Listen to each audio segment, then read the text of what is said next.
이전에 제가 다니던 고등학교 선배님들, 그 선배님들 가운데는 요새는 그거 하나 모르겠는데 이전에는 그 세계 기능 경기 이런 거를 막 했었습니다. 그래서 세계 기능 경기에 나가서 이제 금메달을 따오시는 분이 여럿 계셨는데 그분들의 이야기를 들었던 것이 기억이 납니다. 그분들이 뭐라고 이야기를 했느냐 하면 그 금메달을 이렇게 딱 따오면 저 여의도에서 이렇게 국군의 날 행사할 때처럼 카퍼레이드를 이렇게 해줬다고 합니다. 그래서 이렇게 열려있는 그 차에 딱 올라가서 메달을 딱 달고 이렇게 카퍼레이드를 쫙 하면 그야말로 사람들이 박수를 쳐주고 환호해주고 하는 것이 얼마나 감동적인지, 자기 인생에 그런 경험이 없다는 거죠. 그런 경험이 없다고 그래요. 그래서 이분들은 뭐 금메달 하나 따고 나면 어쨌든지 그런 거 한번 해보고 싶어가지고 또 그냥 매달리고 이렇게 하는 것들을 볼 수가 있었습니다. 그분들의 말, 아이고 뭐 그까짓 건 뭐 여의도에서 차 하나 그거 뭐 지금 우리가 가서 하면 되지 뭐 그까짓 게 뭘 그렇게 어려워서 그래. 혹시 이렇게 생각할 수 있을지 모릅니다. 그렇지 않습니다. 그게 인생에 너무 중요하기 때문에 사람들이 그걸 잊지 못한다는 것은 역사가 증명합니다. 역사가. 여러분 로마 시대 영화를 종종 보시죠. 특별히 성탄절이나 또 우리 부활주일과 관련해서 이 로마 시대 영화를 종종 이렇게 할 때가 있는데요. 여러분 로마 시대의 영화, 이건 영화는 그냥 영화가 아닙니다. 원래 역사를 고증으로 하는 거기 때문에 그 영화는 역사와 굉장히 맞닿아 있는 것이죠. 그런 영화를 보면 거기 로마의 장군들이 말입니다, 전쟁을 하는데 그냥 뭐 장군으로 나가서 한 1, 2년 전쟁하고 집에 들어왔다가 뭐 이런 게 아니에요. 평생을 전쟁만 해요. 평생을 전쟁만. 제가 지금도 저는 글래디에이터라는 영화를 너무 자주 봐가지고 우리 그 유선에서 늘 하거든요. 늘 하는데 늘 봐도 늘 좋아서 자주 봅니다. 지금도 이제 뜨문뜨문 이렇게 보는데 거기에 보면 그 황제 있잖아요. 아우렐리우스 황제라고 나와 있는 그 황제, 그 사람은 평생 밖에 나가서 전쟁만 한 사람으로 거기 기록되어져 있어요. 물론 조금 뭐 이렇게 그 이름이나 이런 것들은 그 마르쿠스 아우렐리우스라고 하지만 조금 비윤색된 게 있습니다만은 평생 전쟁만 하러 돌아다녀요. 왕이 됐으면 로마 시내에 앉아가지고 왕자리에 앉아서 그 좀 뭐 이렇게 뭡니까 칭찬도 좀 받고 뭐 이렇게 환호도 좀 받고 이런 것도 좋아할 텐데 이 사람은 그게 아니에요. 평생을 전장으로만 돌아다니는 거예요. 그 사람뿐이겠습니까? 그 밑에 나오는 그 장군 말입니다. 평생을 전장으로만 돌아다녀요. 물론 집에 가고 싶어 해요. 그러나 평생을 전장으로 돌아다니는 것, 그게 뭡니까? 그 사람들이 늘 해왔던 일들이에요. 왜 그렇게 할까? 이 사람들은 전쟁에서 승리를 하고 로마로 입성을 할 때에 그 많은 사람들이 환호성을 치고 향연을 뿜어가며 이렇게 막 외치는 그 소리를 잊을 수가 없는 겁니다. 날마다 그 소리가 듣고 싶은 거예요. 그러니까 전쟁만 났다 하면 나를 보내주소서. 요즘은 그러죠. 전쟁 나면 군대 어떻게 가노? 이렇게 생각하잖아요. 요즘은 대부분 그러잖아요. 근데 그때는 그게 아니에요. 전쟁이 났냐? 내가 갈게. 이거예요. 이게 원래 군인이 원래 이랬어요. 왜냐하면 갔다 오면 그런 보상, 그 말할 수 없는 기쁨의 보상, 평생의 모든 것들을 다 주고라도 내가 바꿀 수 없다라고 생각하는 그런 환호성과 그런 보상들이 있기 때문에 그래요. 그리고 이 사람들이 그렇게 했던 것이죠. 그때 그 순간이야말로 자기 인생의 최고고 어깨가 으쓱으쓱한 순간이고 그야말로 기쁨이 넘치는 순간이었을 것입니다. 그런데 우리가 여러 번 들어보셨겠습니다만은 그때 옆에 따라오는 사람이 하나 있다고 하죠. 그거는 의도적으로 그렇게 한다고 합니다. 개선하는 장군들에게. 그게 누구냐? 노예를 하나 옆에 붙인다고 합니다. 붙여가지고 옆에서 막 환호성을 받으면서 막 손을 이렇게 흔들고 있을 때에 노예가 그런 말을 한다고 하죠. 뭐라고요? 라틴어로, 로마 사람이니까 라틴어로 하겠죠. 메멘토 모리, 메멘토 모리 그런다고 합니다. 여러분 이런 얘기 들어보셨을 거예요. 메멘토 모리가 뭡니까? 너도 죽는다 이런 뜻이죠. 너도 죽는다. 지금은 네가 개선을 해서 으쓱으쓱하면서 그렇게 입성을 하고 있지만 너도 언젠가 전쟁에 나가서 패전을 해서 죽을 날이 있다. 그걸 계속해서 옆에서 이야기를 하는 거예요. 메멘토 모리, 메멘토 모리 이러고 하는 거예요. 그러니까 뭡니까? 너무 자고하지 말아라. 너무 기쁨 가지고 교만하지 말아라. 겸손해라. 그렇게 하기 위해서 로마 시대에는 그렇게 했다라고 그렇게 이야기를 합니다. 종이 쫓아다니면서 메멘토 모리 그러는 것입니다. 여러분 이런 비슷한 이야기가 성경에도 나오죠. 성경에 어디에 이런 게 나옵니까? 물론 뭐 많이 나오는데요, 우리가 지난번에 역대하를 가지고 뭘 했습니까? 큐티를 했었습니다. 역대하 14장에 보면 아주 유명한 왕이 하나 나옵니다. 그 왕은 누구냐 하면 뭡니까? 이스라엘이 북이스라엘과 남유다로 갈라지고 나서 남유다에 그야말로 하나님 앞에 선하다라는 칭찬받은 왕이 8명밖에 없었습니다. 근데 그 중에 제일 먼저 선한 왕이라고 칭찬받은 사람이 있습니다. 그가 아사입니다. 그죠? 아사. 역대하 14장에 보면 아사에 관한 이야기가 있습니다. 이 아사 왕이 통치를 할 때에 지금 저 이디오피아라고 알려져 있는 구스 사람 세라가 100만 대군과 병거 300대를 가지고 이 유다를 침공해 들어옵니다. 그때 아사는 왕위에 올라가 가지고 이 뭐 나라의 정비도 제대로 못한 상황이고 여러 가지 부족함이 많은 상황이었어요. 그럼에도 불구하고 그런 대군이 쳐들어온다고 하니까 아사가 겁이 날 수밖에 없죠. 그래서 하나님을 의뢰합니다. 하나님 도와주옵소서. 아사는 선한 왕이고 그야말로 하나님 앞에 충성을 하기 위해서 왕이 그렇게 등극이 된 이후에 그런 일들을 많이 행한 사람인데, 이 아사가 하나님 앞에 나가서 하나님의 도우심을 구하게 됩니다. 그때에 하나님께서 그 아사의 기도를 들으시고 결국은 뭡니까? 이 구스 사람 세라에게서 이 아사가 대승을 거두게 만듭니다. 그래서 대승을 거두어 가지고 아사가 전리품을 왕창 챙겨 가지고 예루살렘으로 입성을 하게 되죠. 여러분, 예루살렘으로 입성할 때 그 백성들이 나와서 얼마나 환호를 저질렀겠습니까? 막 박수를 치면서 환호를 할 때 아사 왕은 그야말로 뭐 어깨가 으쓱으쓱했을 것입니다. 그러면서 딱 들어오고 있는데 바로 그때에 하나님께서 오뎃의 아들 선지자 아사랴에게 말씀을 주셔가지고 빨리 지금 입성하고 있는 저 아사와 그 유다의 백성들에게 선포하게 하라, 그런 이야기를 하셨어요. 근데 그 선포하라고 하신 그 내용이 무엇입니까? 역대하 15장 2절입니다. 제가 봉독하겠습니다. 아사랴가 나가서 아사를 맞아 이르되, 아사와 및 유다와 베냐민의 무리들아, 내 말을 들으라. 너희가 여호와와 함께하면 여호와께서 너희와 함께 하실지라. 너희가 만일 그를 찾으면 그가 너희와 만나게 되시려니와 너희가 만일 그를 버리면 그도 너희를 버리시리라. 그렇게 이야기했습니다.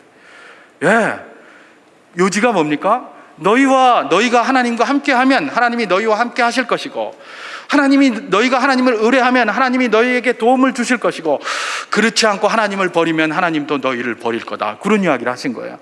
너무 상식적인 이야기예요. 근데 문제는 뭡니까? 이 시점이에요. 아니, 지금 한참 아사가 영광받고 있고 이스라엘 백성들도 좋아가지고 난리를 하고 있는데 왜 하필 그때 가서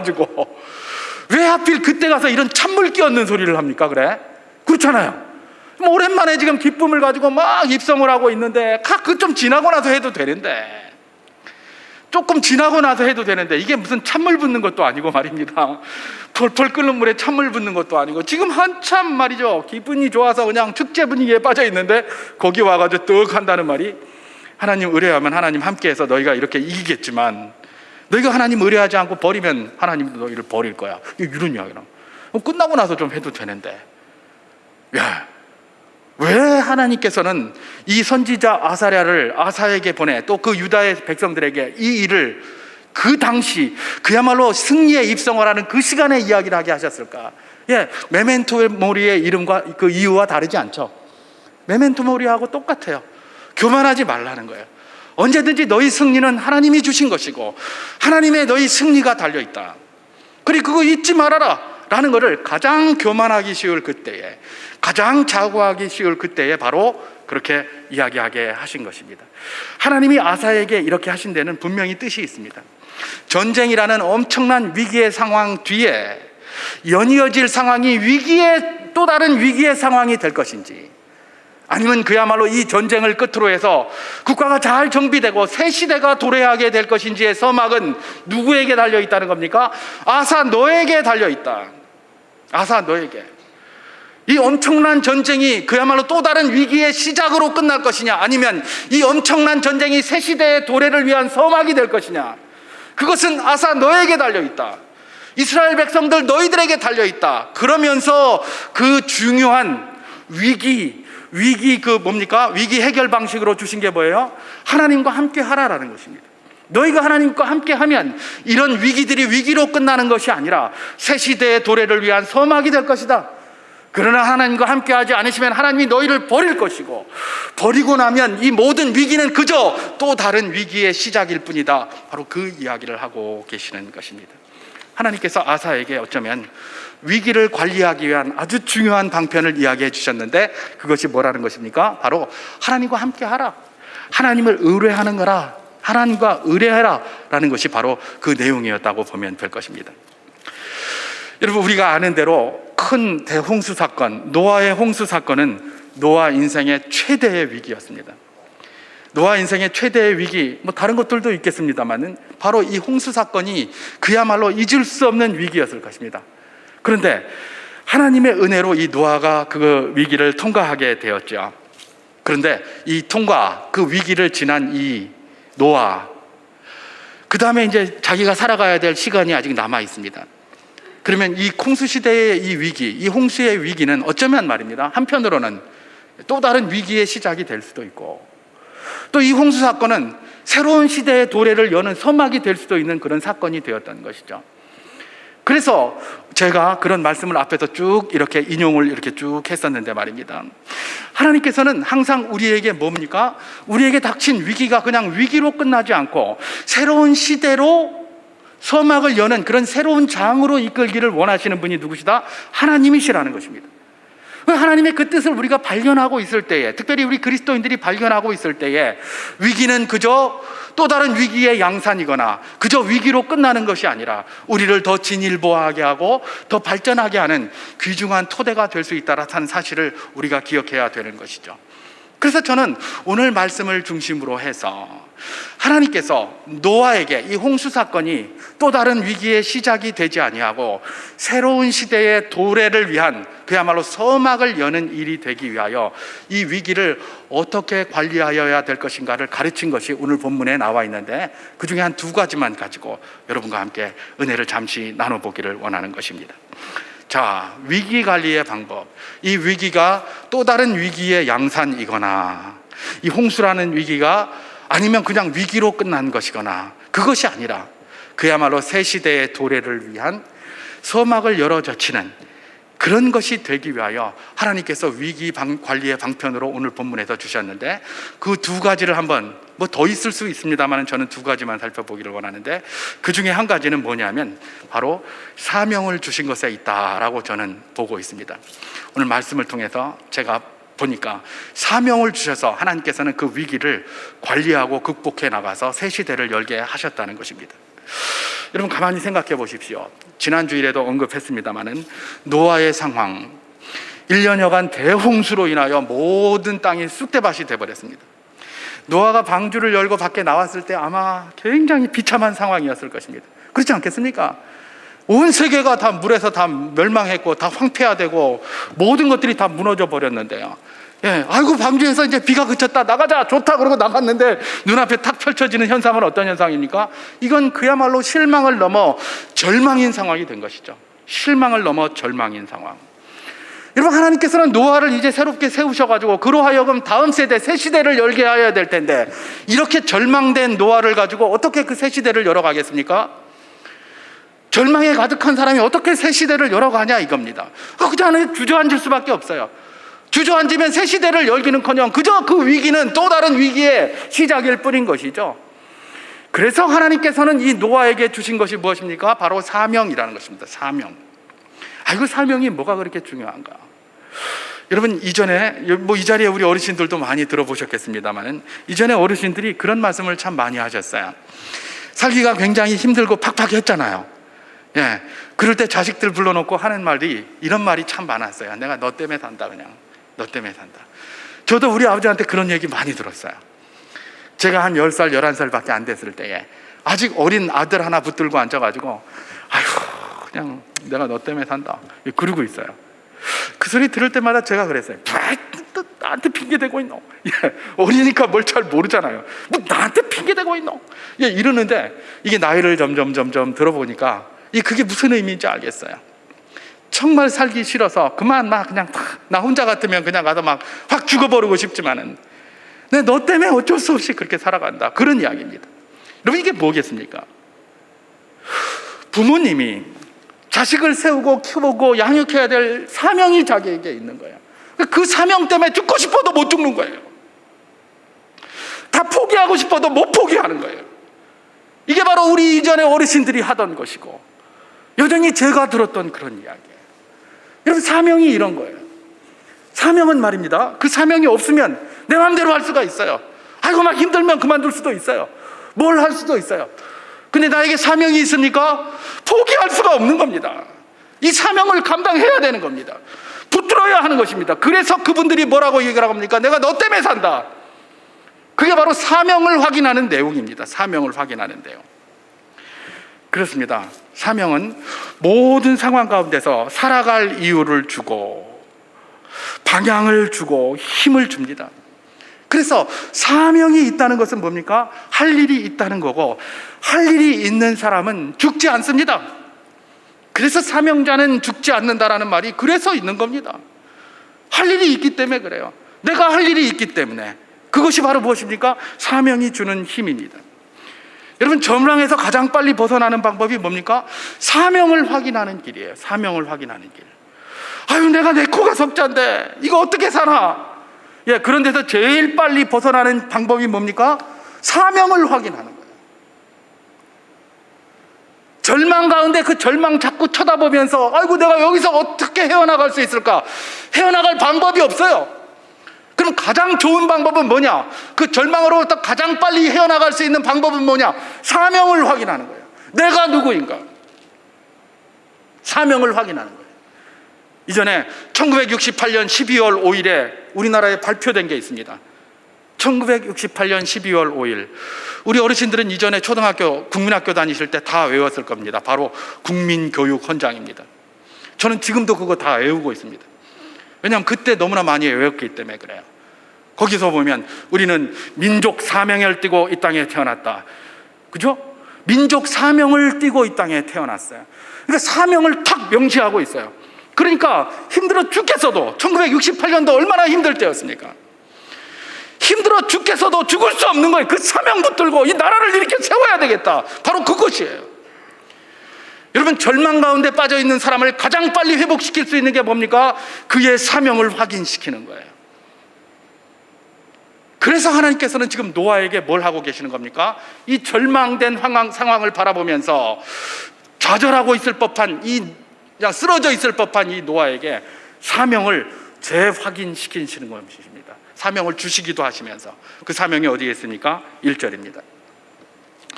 하나님이 노아와 그 아이들에게 복을 주시며 그들에게 이르시되 생육하고 번성하여 땅에 충만하라. 그렇게 말씀하셨습니다. 이게 사명입니다. 7절도 봉독합니다. 너희는 생육하고 번성하여 땅에 가득하여 그 중에서 번성하라. 그렇게 이야기를 합니다. 여러분, 생육하고 번성하여 땅에 충만케 되는 거, 이걸 사명으로 하나님께서 주시고 그 절망의 땅에서 빨리 일어서라, 그 절망의 상황에서 빨리 일어서라, 그런 요청을 하고 계시는 것인데요. 여러분, 생육하고 번성하여 땅에 충만하라, 이거 어디서 많이 들어본 사명 같지 않습니까? 예? 많이 들어본 사명이죠. 어디서 들었죠? 예, 바로 아담과 하와를 하나님께서 창조하시고 그 이야기를 하셨어요. 에덴에서 아담과 하와를 창조하시고 하나님께서 사명을 아담과 하와에게 주셨는데 그 사명이 뭐예요? 생육하고 번성하여 땅에 충만하라였던 거예요. 그런데 그 에덴의 그 모든 삶, 그 삶들이 죄로 말미암아 오염이 되고 그렇게 되면서 이 세상을 다 그냥 홍수로다가 새롭게 하셨습니다. 다 무너뜨리셨습니다. 그리고 새롭게 출발할 노아를 세워가지고 그에게 사명을 주는데 무슨 사명을 줍니까? 예, 아담과 하와에게 줬던 것과 똑같은 사명을 줍니다. 생육하고 번성하여 땅에 충만하라, 그런 이야기를 하고 있는 것입니다. 아니, 하나님은 왜 생육하고 번성하여 땅에 충만하라 이런 말만 자꾸 하시는가? 생육하고 번성하여 땅에 충만하라는 게 뭐가 생육하라는 말인가? 예, 이런 생각이 들 수가 있어요. 여러분, 우리가 이걸 이해하기 위해서 베드로후서 2장 5절 말씀을 참고할 필요가 있습니다. 뭐가 생육하고 번성하여 땅에 충만해야 될 것인가? 베드로후서 2장 5절은 이런 말씀을 하고 있습니다.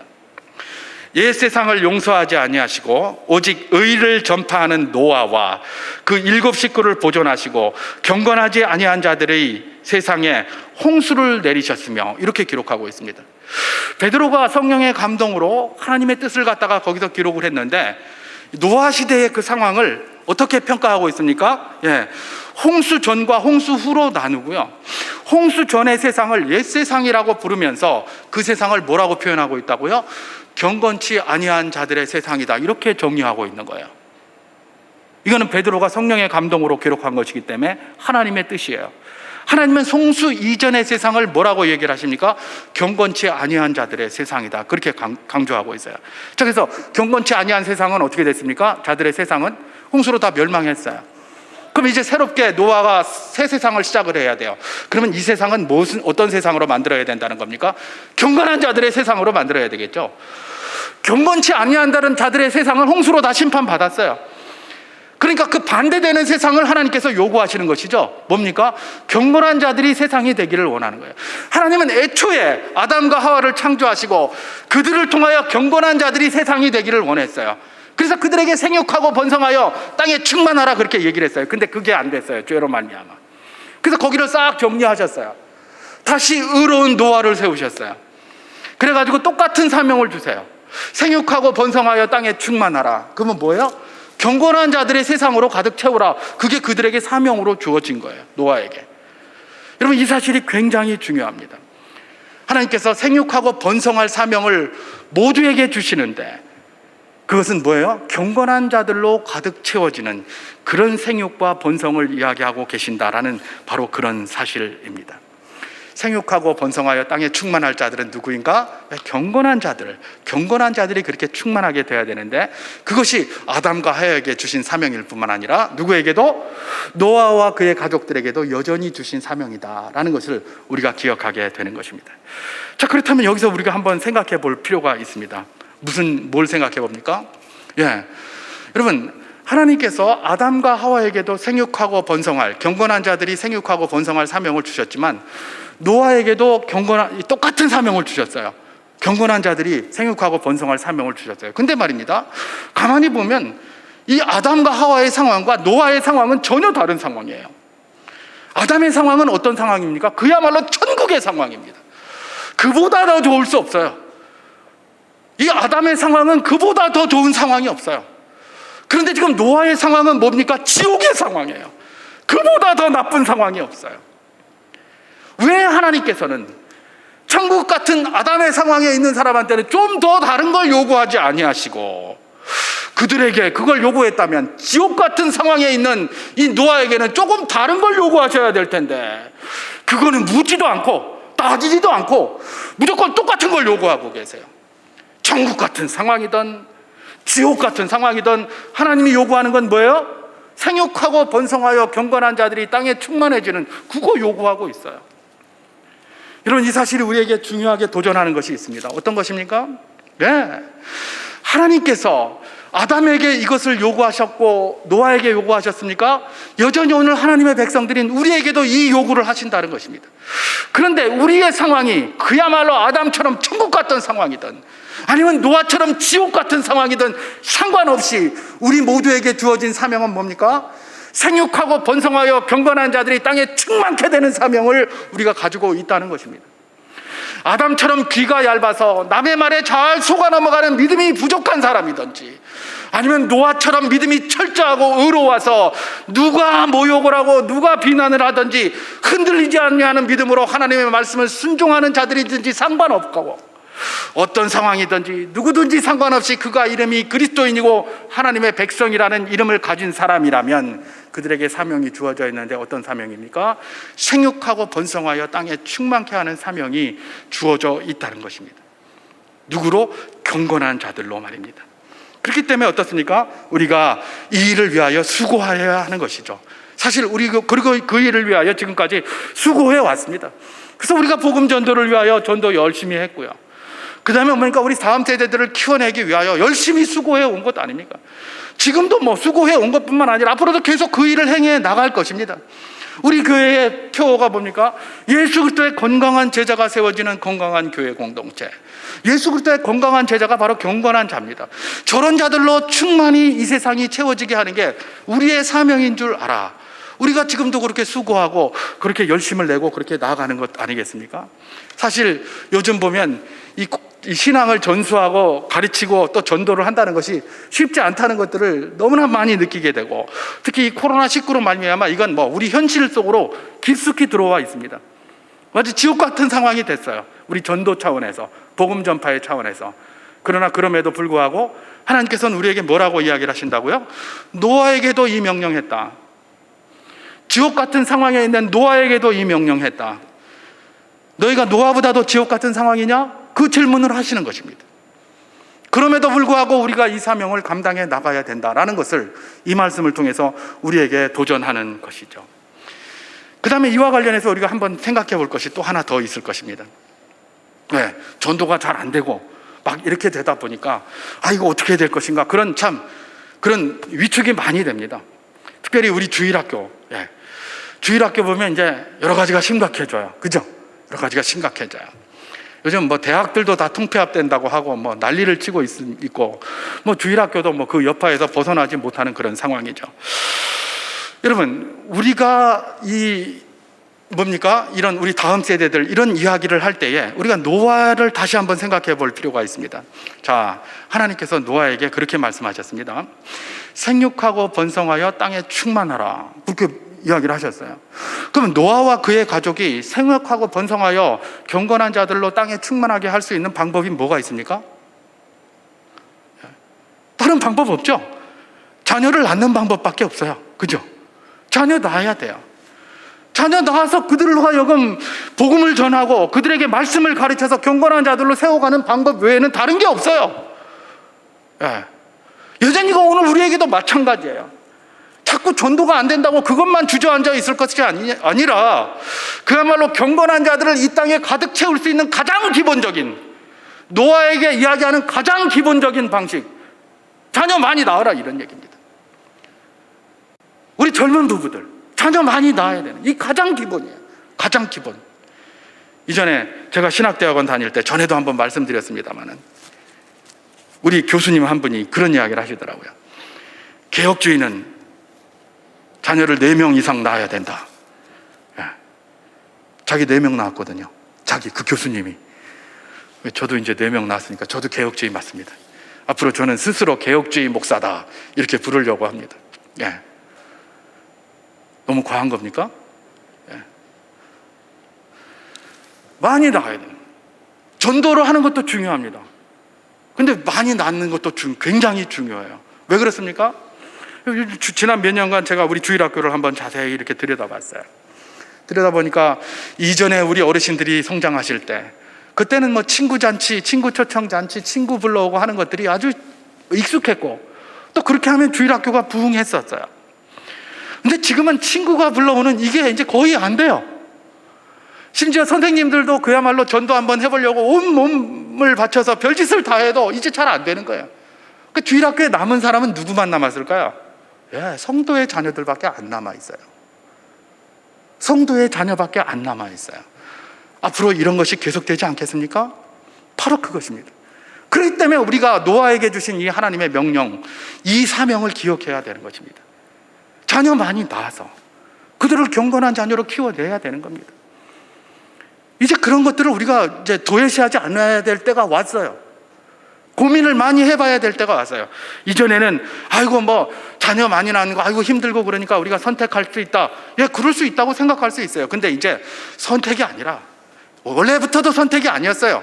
그러나 이제 그런 생각을 내려보는, 오히려 이런 생각을 해야 돼요. 이건 하나님께서 하나님 나라를 살리고 교회를 살리고 이 나라를 살리기 위한 하나님의 사명이다. 사명으로 생각할 때가 왔어요. 이제는 또 그렇게 해야 됩니다. 그렇게 해야 경건한 자들로 우리 다음 세대들을 이어갈 것 아닙니까? 그렇지 않으면 누가 그걸 이어갈 수가 있겠습니까? 이를 위하여 우리 어르신들을 기도 많이 해주시고, 또 우리 젊은이들은 힘써 주시고, 또 우리 교회가 힘써야 될 것도 있어요. 그동안은 주일학교를 위해서 우리가 매진하고 전념해야 된다, 이런 이야기들을 참 많이 해왔어요. 또 실제로 그래야 왔고, 그런데 문제는 뭡니까? 힘쓰고 매진하려고 해도 주일학교에 학생이 한 명도 없어요. 그럼 이 힘써서 매진하는 게 이게 무슨 효과가 있겠습니까? 그죠? 그럼 뭘 해야 되겠습니까? 자명한 거죠. 우리 젊은이들이 이제 이곳에서 자라고, 젊은이들이 자라서 믿음 안에서 결혼하고, 그렇게 해서 자녀들을 하고, 그들이 그래도 교회를 떠나지 않고 이 자리에서 계속해서 헌신할 수 있게 만드는 여러 가지 그런 환경들을 교회가 만들어 가야 됩니다. 물론 젊은이들을 외부에서 초청해 오는 방식, 전도해 오는 방식도 있겠죠. 그 모든 것들을 우리가 고민을 해야 되는 것입니다. 우리 교회가 바로 이런 것들을, 바로 이런 코로나19의 이런 상황 속에서 고민을 해야 돼요. 어떻게 하면 이들에게 그야말로 예배드리기에 합당한, 예배드리기에 그야말로 합당하다기보다는 예배드리기에 좀 편리한, 이들이 우리 교회에 와서 예배드릴 수 있는 마음이 생기기 위한 그런 방법들이 있을까?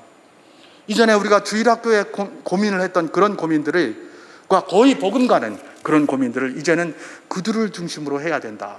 그런 때가 이제 도래해 왔다는 겁니다. 이게 바로 왜 그렇습니까? 아유, 그건 뭐 젊은 애들이나 할 일이지. 아닙니다. 우리 어르신들도 다 해야 됩니다. 왜냐하면 사명이기 때문에 그래요. 하나님이 주시는 사명. 이런 일들을 하다 보면 난 좀 불편할 텐데, 불편한 거 이제 내려놓아야 됩니다. 왜요? 그게 사명이기 때문에 그래요. 내가 선택할 수 있는 게 아니에요. 사명이에요, 사명. 우리가 바로 이런 말씀을 통해서 그런 도전을 받아야 할 것입니다. 그런 도전. 절망 가운데 있는 이 노아에게 하나님께서 사명을 주셨습니다. 그 사명을 붙들고 노아는 일어섰습니다. 여전히 오늘 이 지지부진한 여러 가지 상황 속에서 교회들이 다 절망으로 빠져가고 있습니다. 주님께서 사명을 다시 확인시키십니다. 생육하고 번성하여 경건한 자들로 땅을 채우라. 그 방법은 다양한 방법이 있습니다만 그 중에 하나 중요한 방법, 교회의 미래와 이 나라의 미래를 위하여 자녀 많이 낳아라, 경건한 자녀들 많이 세워라. 그것이 바로 주님이 우리에게 주시는 도전인 줄 믿으시기 바랍니다. 한 가지만 더 생각해 볼 것입니다. 이게 한 가지 더 생각해 볼 것은 노아에게 하나님께서는 사명을 이제 기억하게 하심으로 그 자리에서 일어나게 하셨습니다. 그런 하나님은 또 하나 이 위기 관리 그 방식으로 주신 것이 있는데 그게 뭐냐 하면 생명 존중에 관한 것입니다. 생명을 존중하라라는 그런 명령인 것이죠. 여러분, 하나님께서 사명을 주시고 생육하고 번성하여 땅에 경건한 자들로 충만히 채워라라고 하시면서 그 충만히 채우는 아주 중요한 방식으로 아까 그야말로 자녀를 낳는 부분을 이야기를 했다면 또 다른 방법으로 하나 뭘 이야기를 하고 계십니까? 생명 존중을 이야기하고 있다는 것입니다. 제가 6절을 봉독하겠습니다. 다른 사람의 피를 흘리면 그 사람의 피도 흘릴 것이니 이는 하나님이 자기 형상대로 사람을 지으셨음이니라. 이렇게 기록하고 있습니다. 하나님께서 홍수 이전의 사람들에 대해서 진노하시며 홍수로 모든 것들을 쓸어버린 이유가 뭐겠습니까? 우리가 너무나 잘 아는 것처럼 가인, 라멕 이런 사람들로 대표되는 생명 경시의 풍조였습니다. 사람 죽이는 걸 아주 그냥 아주 우습게 생각해요. 생명을 아주 우습게 생각해요. 동생을 그냥 자기 기분 나쁘다고 죽여버리고, 자기가 화가 나가지고 막 사람들을 죽였다고 그러고 상처를 입혔다고 그러고 라멕은 그러고 있잖아요. 그죠? 이게 뭡니까? 그 당시의 이 풍조였어요. 생명을 아주 경시하는 그런 풍조가 만연했던 거예요. 하나님께서는 이걸 너무나 싫어하셨던 것이죠. 그래서 그걸 쓸어버린 게 뭡니까? 노아의 홍수 사건이에요. 홍수 사건. 여러분, 생명 경시하는 그런 경향들 하나님이 아주 가증하게 여기시는 것이죠. 그러면서 심판을 하셨죠. 그리고 지금 노아에게 뭐라고 얘기를 합니까? 생육하고 번성하여 땅에 충만할 사명이 너에게 있다. 그런데 그거는 어떤 방법으로 하라? 다른 사람을 짓밟고 다른 생명을 죽이면서 하지 말라, 이런 이야기입니다. 다른 생명을 죽이면서 하는 것이 아니라, 그런 방식이 아니라 경건한 자들로 그야말로 생육하고 번성해서 땀에 충만하되 다른 생명을 죽이는 방법으로 하면 안 된다. 왜냐하면 짓밟을 그 생명조차도 하나님의 형상이기 때문에 그렇다. 나의 형상이기 때문에 그렇다라고 말씀하시는 것이 바로 이 6절의 말씀이기 때문에 그렇습니다. 여러분, 생명 존중, 이거 하나님이 너무 강조하시는 것입니다. 모든 생명은 피에 있다. 그래서 그 피를 강조하시는 분도 누구셨습니까? 우리 하나님이셨지 않습니까? 근데 여러분, 생명 존중을 성경적 표현으로 바꾼다면 어떤 것으로 바꿀 수가 있겠습니까? 우리가 마태복음 22장에 나와 있는 율법과 선지자의 대강령이라 볼 수 있는 두 가지를 생각해 볼 수 있을 것입니다. 하나가 하나님 사랑, 그 다음에 이웃 사랑 아니겠습니까? 우리가 생명 존중을 이걸로 생각해 볼 수 있을 거예요. 이웃 사랑은 좀 이해가 되겠는데 하나님 사랑은 그 좀 안 맞는 거 아니야? 혹시 이렇게 생각되실 수 있어요. 그런데 말입니다, 하나님 사랑도 이것과 굉장히 밀접한 관계가 있죠. 왜 그렇습니까? 요한복음 15장에 보면 우리 주님께서 친히 이런 말씀을 하셨습니다. 너희가 나를 사랑하면 나의 계명을 지키리라 그러셨어요. 뭐를? 너희가 나를 사랑하면 나의 계명을 지키리라 그랬어요. 근데 하나님의 계명은 뭡니까? 생명을 존중하라는 거예요. 그게 하나님의 계명이에요. 살인하지 말라잖아요. 살인하지 말라. 살인하지 말라. 그게 생명을 존중하는 거거든요. 그러니까 결국은 생명을 존중한다는 것은 하나님 사랑이 기반이 돼 있는 거예요. 하나님을 사랑하고 이웃을 사랑하라는 이 말씀이 결국 생명 존중의 말씀이라는 것입니다. 우리 주님께서는 율법과 선지자, 이 성경에 나오는 모든 강령으로 하나님을 사랑하고 사람을 사랑하는 것, 생명 존중의 그런 터 위에서 그것을 말씀해 주신 거예요. 이것은 우리 십자가이기도 해요. 하나님과 사람과의 관계, 사람과의 사람과의 관계에 사랑으로 똘똘 뭉쳐져 있는 이 십자가의 모습 말입니다. 그 저변에 뭐가 있어야 된다는 겁니까? 생명 존중이 있어야 한다는 것입니다. 여러분, 생명 존중, 교회가 늘 추구하고 있는 그런 모습 아닙니까? 우리는 영적 생명도 굉장히 중시합니다. 그래서 복음을 전하고 예수 그리스도의 사랑으로 그들에게 전하는 것 아니겠습니까? 그러나 영적 생명을 존중하는 만큼 육신적인 생명도 굉장히 존중합니다. 그래서 교회에서는 여러 가지 사회 봉사와 이웃을 섬기는 일들을 많이 하고 있습니다. 특별히 이 코로나 시대에 접하여 말입니다. 우리 교회만 해도 그야말로 이 생명 존중하고 이웃을 사랑하기 위한 다른 표현은 못한다고 할지라도 적어도 이 표현 하자 그래서 뭐 정부에서 뭐 하라 하지 마라 이거 하기 이전부터 우리는 뭘 했습니까? 비대면 예배도 시작을 했고요. 여러 가지 활동들을 일단 많이 중단했습니다. 우리에겐 힘든 일이었습니다. 그럼에도 불구하고 정부에서 그런 말을 하기도 전에 우리는 먼저 생명을 사랑하고 이웃을 사랑한다는 마음으로 그런 비대면 예배를 강행을 했고, 또 그렇게 모든 성도들이 즐거워하며 기뻐했던 모든 활동들을 다 중지를 해왔습니다. 지금까지 그래왔던 것이죠. 우리 당회의 모든 생각이 동일한 생각이었습니다. 바로 그것이에요. 이게 뭡니까? 생명을 존중하고 생명을 사랑하라는 하나님의 명령을 붙들고 살아가는 우리의 모습이라는 것입니다. 그래서 지금까지 우리가 그렇게 진행을 해왔던 것입니다. 여전히 정부의 권고를 따라서 지금도 우리는 그렇게 진행하고 있습니다. 저만 해도 지금 마스크 끼고 계속 하고 있잖아요. 아직 2단계라서 그래요. 이제 1.5단계로 내려가면 이거 벗어도 됩니다. 여기다 요거 세워놓고 이제 거리가 많이 떨어져 있으니까, 그죠? 지금 2단계는 실내에서 모두 차게 돼 있기 때문에 이거 차고 하고 있는 거예요. 굉장히 불편합니다. 굉장히 불편한데 지난 몇 번 쭉 했더니 이제는 좀 익숙해져 가지고 좀 이제 전에보다는 좀 많이 익숙해졌는데, 어쨌든지 간에 이 모든 것들이 다 훈련이기도 하고 말입니다. 그래서 우리가 이런 상황, 생명 존중, 이웃사랑의 상황이 뭐다? 바로 이런 것에서 우리가 실천할 수 있는 중요한 방식 중에 하나가 이런 방식이다라는 것들을 우리가 기억할 필요가 있는 것입니다. 특별히 이번 주일에 뭐가 있습니까? 이번 주간에 설날이 있습니다.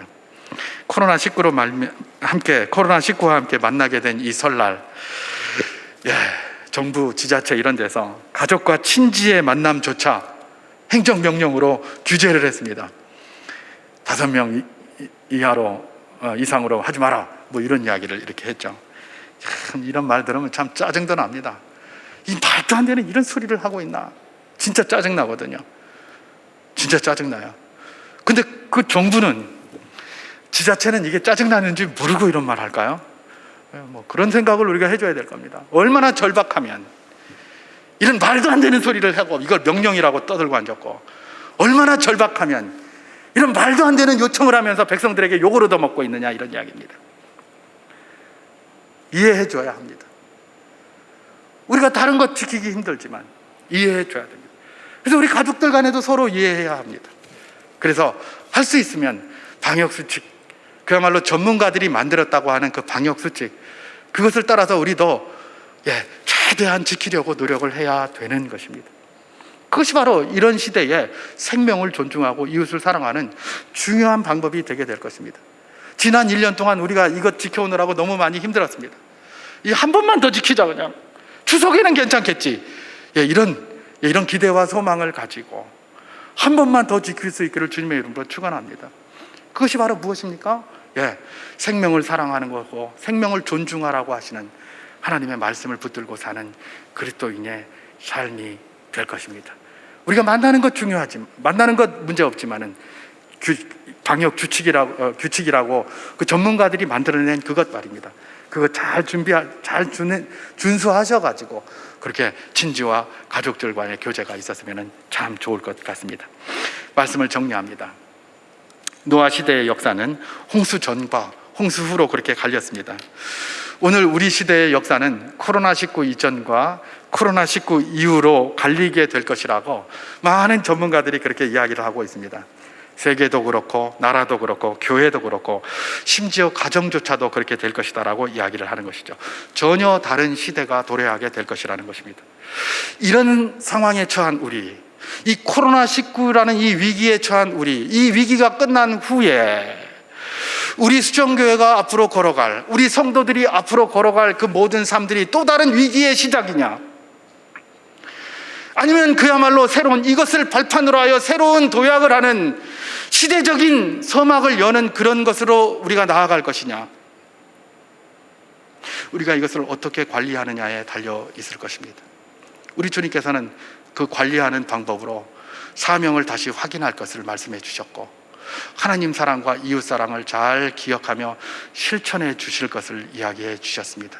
이것이 이제 올해 70년을 맞는 우리 교회가 걸어가야 할 방향이기도 하고, 우리 교회에 속한 모든 성도님들이 함께 걸어가야 할 하나님의 사명임을 기억합니다.